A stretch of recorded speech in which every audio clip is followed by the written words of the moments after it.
गांव के एक छोटे से घर में रवि अपने पिता रामनाथ के साथ रहता था। रामनाथ जी एक साधारण किसान थे जो दिन रात मेहनत करके अपने बेटे को पढ़ा लिखा रहे थे। उनका सपना था कि रवि एक बड़ा आदमी बने और गांव का नाम रोशन करे।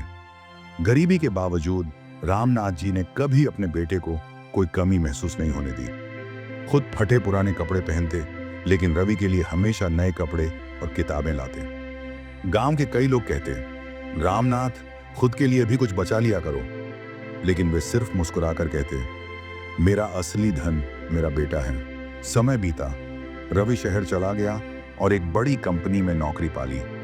वह आधुनिक जीवन में इतना व्यस्त हो गया कि गांव आना बंद कर दिया। धीरे धीरे उसने अपने पिता से फोन पर भी बात करना कम कर दिया। एक दिन गांव के एक व्यक्ति ने रवि को खबर दी कि उसके पिता बहुत बीमार हैं।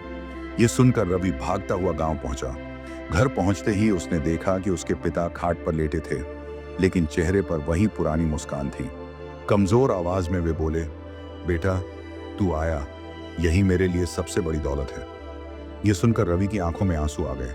उसने अपने पिता के पैरों को छूकर कहा, पिताजी, मैंने आपको बहुत अनदेखा किया, लेकिन आज समझ आया कि धरती पर अगर कोई भगवान का रूप है तो वह पिता ही है।